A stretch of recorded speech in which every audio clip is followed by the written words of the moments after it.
जब सियासत की बहस पत्रकारों से शुरू होकर सोशल मीडिया की सुर्खियों तक पहुंच जाए और जनता के मुद्दे पीछे छूट जाए, तब सवाल उठना लाजमी है। लेकिन इस पूरे शोरगुल के बीच एक बात साफ है, तथाकथित नेता जिन्हें जनता से जुड़े महंगाई, बेरोजगारी, शिक्षा और मूलभूत सुविधाएं जैसे गंभीर मुद्दों पर बात करनी चाहिए, अब उन तथाकथित नेताओं ने जनता से जुड़े मुद्दों को छोड़ दिया है। खबर नवीसों के मुद्दों पर अब नेताओं को ज्यादा इंटरेस्ट आने लगा है। लगता है नेता सोशल मीडिया पर वायरल होने के लिए पत्रकारों का सहारा लेने लगे हैं, क्योंकि इनके पास जनता से जुड़े मुद्दे तो खत्म हो चुके हैं।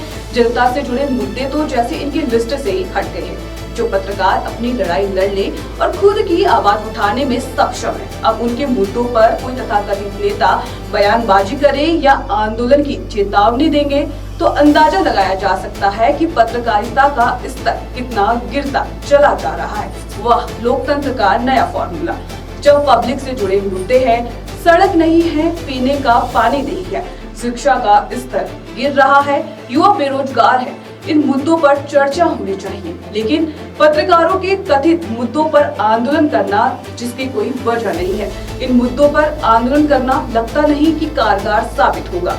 जनता को भी अब समझ लेना चाहिए। पर अब तो हालात ये हैं कि नेता सोचते हैं जनता तो रोज ट्रोल करती है, चलो पत्रकारों से ही दोस्ती कर लेते हैं, कैमरा भी मिलेगा, चर्चा भी। नमस्कार, मैं हूँ किरण रावत और आप देख रहे हैं समाचार फॉर।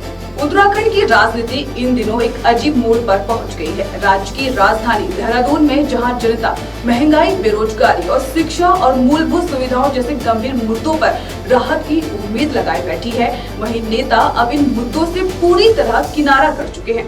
राजनीतिक बहस का केंद्र अब जनता नहीं बल्कि पत्रकार बन गए हैं। सत्ता और विपक्ष दोनों ही पक्षों में अब खबर नवीसों की राजनीति पर बयानबाजी और प्रदर्शन की होड़ मची हुई है। दरअसल हाल के दिनों में कुछ पत्रकारों और सोशल मीडिया यूजर्स के खिलाफ सरकार द्वारा की जा रही कार्रवाई ने सियासी हलकों में हलचल मचा दी है। सरकार का कहना है कि कुछ लोग संगठित रूप से गलत और भ्रामक प्रचार कर रहे हैं, जिससे न केवल सरकार की छवि धूमिल हो रही है बल्कि सामाजिक तनाव भी बढ़ रहा है। ऐसे लोगों के खिलाफ विधिक कार्रवाई को सरकार ने सिस्टम की सफाई बताया है। लेकिन अब इस कार्रवाई को लेकर कुछ नेता मोर्चा खोलने की तैयारी में हैं।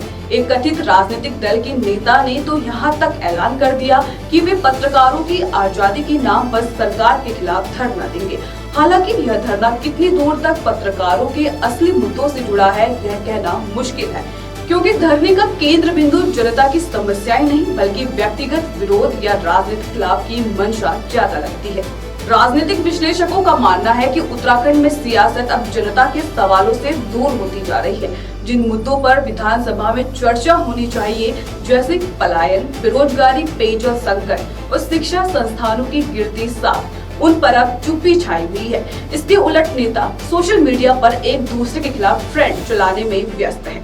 एक वरिष्ठ पत्रकार ने कहा, आज का सबसे बड़ा संकट ये है कि पत्रकार और नेता दोनों ही सोशल मीडिया पर वायरल राजनीति कर रहे हैं। कोई भी मुद्दा जमीनी नहीं रह गया है, जो दिखता है वही दिखता है। यही मानसिकता राजनीति में भी हावी है। दूसरी ओर सरकार समर्थक यह तर्क दे रहे हैं कि अभिव्यक्ति की स्वतंत्रता का मतलब यह नहीं कि कोई व्यक्ति संगठित होकर अफवाह फैलाए या किसी अधिकारी या विभाग के खिलाफ बिना सबूत के अभियान चलाए। सूचना महानिदेशक द्वारा की गई हालिया शिकायत भी इसी दिशा में एक कदम बताया जा रहा है, जिसमें कहा गया है कि कुछ लोग सुनियोजित तरीके से सरकार और अधिकारियों के खिलाफ भ्रामक प्रचार कर रहे हैं। इस बीच विपक्षी दलों के कुछ नेता इसे लोकतंत्र पर हमला करार दे रहे हैं। उनका कहना है कि सरकार आलोचना से डर रही है और यही कारण है कि पत्रकारों को निशाना बनाया जा रहा है। हालांकि सवाल यह भी उठता है कि वही नेता जनता की असल समस्याओं जैसे बदहाल सड़कों, युवाओं की नौकरियों की कमी पर कब आवाज उठाएंगे। राजनीतिक पर्यवेक्षकों का कहना है कि यह पूरा प्रकरण दर्शाता है कि उत्तराखंड की राजनीति अब जनहित से हटकर जनसंपर्क के रास्ते पर चल पड़ी है। हर नेता अपने समर्थकों को खुश करने और सोशल मीडिया पर चर्चा में बने रहने के लिए बयानबाजी कर रहा है। इस बीच जनता के असली मुद्दे कहीं पीछे छूटते जा रहे हैं।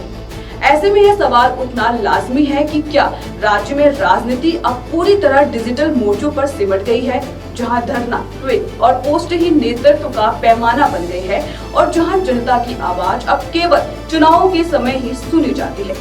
फिलहाल देहरादून में शुरू हुई यह पत्रकारों पर सियासत आने वाले दिनों में और गर्मा सकती है, लेकिन जनता यह जरूर देख रही है कि जिनसे समाधान की उम्मीद थी वे अब मुद्दों से ज्यादा मीडियाई बहस में उलझ गए हैं। और यही शायद उत्तराखंड की राजनीति की सबसे बड़ी विडंबना है, जहां सियासी रोटियां मुद्दों की आंच पर नहीं बल्कि सोशल मीडिया की सुर्खियों पर सिक रही है।